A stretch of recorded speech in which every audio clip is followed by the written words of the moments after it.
Hello and welcome, my name is Trenton Hoshiko, and today's Cinematography video is all about 4 cheap diffusion methods for low budget lighting. Later in the video, I will get into the one that everyone talks about, shower curtains, which, and this might actually come as a surprise to you, I've never actually tried before making this video. However, let's start off with the cheapest of the cheap solutions. This is a personal favorite of mine, simply bouncing the light. And this can be all but free or requires equipment that you likely already have. So that's a really great place to start from, in my opinion. I love to bounce light in general, but especially off of walls and ceilings, which usually come with your location and look very natural and soft, but are kind of included in that cost. But you can also use things like 5-in-1 reflectors, white poster board bounce cards, beadboard bounces, and pizza box bounces. If you want to make your own pizza box bounce, I have a video about that, and I'll link it in the video's description. Now, some of these can even be quite large, like you can get very large 5-in-1 reflectors. So inexpensive large sources that create soft light are possible with this method. All of the paid options that I've listed here are between $5 and $35, so I think that's still quite affordable. The downside to bouncing light is that you can lose significant amounts of that potential power, and you can lose some of the control of the spread and spill. So let's move on to cheap diffusion that goes between your subject and the lamp, specifically on the lamp. Our second option here is tracing paper. This is a great old photography trick because the light passes through the tracing paper and then it is a bigger source and the light gets scattered by the material, both of those contributing to the softness for this diffusion method. Now, the paper will cause a little bit of a hue shift. Usually that's towards the warmer side of things. Even just looking at this one on camera, you can tell it's a little bit yellow. The tracing paper method is usually done by attaching it directly to the lamp via the barn doors or a hood. Do be mindful that this is still paper, so you want to be careful if your lamp gets really hot. You don't want to have something flammable against something really hot for a really long time. And because you're attaching it to the lamp directly, you are going to get less diffusion than if you had it closer to your subject, as I explained in my softboxes versus silks video. That's linked down in the video description. So this piece of tracing paper is actually like 12 or 13 years old now that I think about it, and I still keep it in my kit. It just is a great thing to have on hand. I can't even begin to tell you how many times I used to do this tracing paper trick for making those LED light panels, the really early ones that didn't look very good and didn't have a diffusion panel that came with it, softer and more pleasing to look at in videos. Man, oh man, lighting with those was really hard sometimes, and this quick and cheap method really helped me out when I was just getting started. The main downside besides the color shift really is that it just goes straight onto the lamp itself, and that limits how much diffusion you can get out of it. But at the same time, a book of 9x12 sheets is only about $8, which is a really cheap option, especially considering how many sheets come in a book and that this one lasted me so long. I do say the 9x12 book, not the 18x24 like I have here, because it's going to be going on the front of the lamp anyways, and that size will cover most hoods and most barn doors, and for $8, that's a great price point. But now let's go over some large diffusion options, and this is the one that everyone talks about, but I have never actually used before making this video. Frosted shower curtains, yay! These are a soft plastic, so once again, make sure they're not too close to any really hot lamps, just to make sure it doesn't melt. What is really cool about these is that you don't need to attach it to the lamp directly because of its size, and you're able to use it as a much larger source. They can be attached to C-stand arms with spring clamps, reflector holders, T-stands, crossbars, and even kind of defeating the low budget aspect, you could attach it to a 4x4 frame if you wanted to. They can also be draped or taped over windows to soften natural light that comes through those.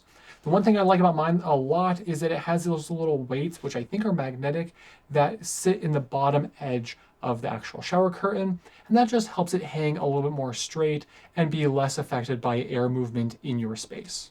Oh boy, you know you're old when you have to up the cursor size to see it better. Shower curtains are generally really large, about 6 feet by 6 feet, so that large size combined with the fact that it isn't attached to your lamp directly and can then be placed independently really make these appealing for micro-budget DPs and filmmakers who want large sources, like really large sources, on the cheap. There are lots of different types of shower curtain patterns out there though, but what I'm talking about here is just the general frosted option, no special pixelization, and also not clear, which would have a minimal effect on our light. I am curious about trying some of those other patterns in the future though. Let me know if you'd like to see a video on that. I have heard so much about using shower curtains over the years, and I never got around to experimenting with them because of my next option. So it's interesting to see how they look, and I really like them. I think they look good and they diffuse the light well, and it's a big, large, cheap source. I do like doubling them up so it scatters the light just a little bit more but retains a large surface area. So that's one method that you can work with these a little bit differently than just using them straight up. I will say that they have a similar light loss to other forms of cheap diffusion we've been talking about, so it's nice to know that they're in a similar range. You can pick up shower curtains like these for a few bucks at the dollar store or really most stores. I believe I got this one off of Amazon. They will cost around $10, which for your perspective is about $100 or more less than a professional 6x6 silk, which of course is a different material with different individual results in terms of diffusion. But if your goal is a large diffusion source, then that is your point of comparison. You will also be skipping out on more expensive rigging options used for a 6x6 or larger silk. That said, while the shower curtain is your best bang for buck in terms of surface area, something like a large 5-in-1 reflector with that core piece in the middle will be much more versatile across the board. And lastly, I have loose diffusion silk panels that are around 3 feet by 4 feet and $15 to $25 in cost.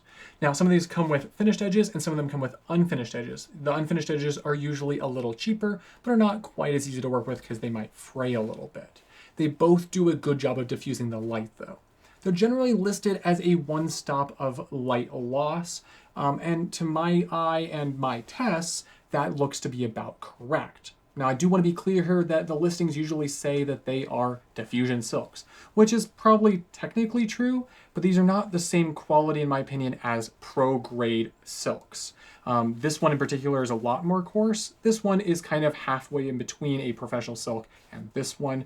They're generally a little thinner, and I do think that that changes the actual diffusion quality just a little bit, but for a $15 price point or even a $25 price point, you can get something that's a little more professional in its usage and still a large surface area. So I think that these are still a great deal, and owning these are why I hadn't tried out a shower curtain before now.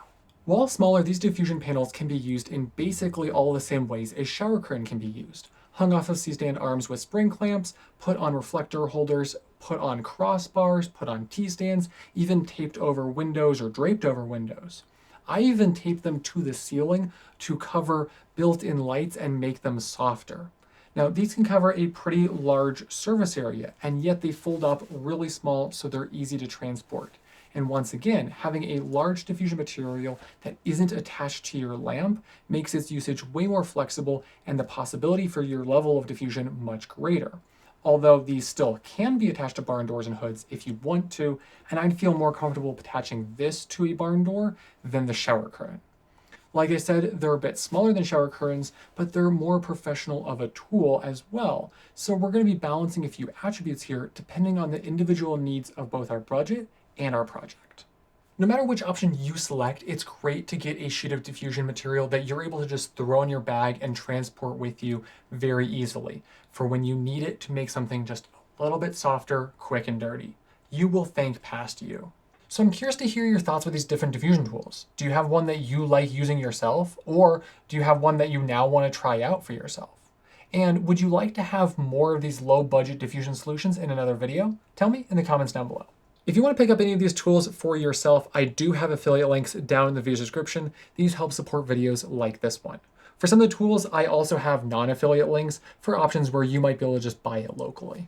If you're someone who likes lighting equipment and tip videos like this one, please give the video a like to help me with the YouTube algorithm and reaching new viewers who also like these kinds of videos. You can also subscribe for upcoming videos about tools and techniques for cinematography, lighting, and micro-budget filmmaking. If you want to support these kinds of videos directly, I do have a Patreon that I'm trying to grow to 100 members between the paid and free tiers. Paid tiers start at just $2 and have a few perks like voting on upcoming video topics. And thank you so much to everybody who's already gone over there and joined. I really appreciate it. If you want to connect on social media, my Blue Sky, Mastodon, Hey.Cafe, Cinematography Pinterest, and Filmmaking Tumblr, as well as my cinematography blog links, are all in the video's description down below. This week, remember to take care of yourselves and those around you with as much kindness as you possibly can. Things can get better when people make them better for everyone. And lastly, thank you so much for watching my videos. I truly appreciate every single view, like, comment, and share. I hope you have a genuinely wonderful week ahead of you. Peace. Again, having a large diffusion material that isn't attached to the camera, to the lamp. Why would you attach it to the camera? Who wrote this?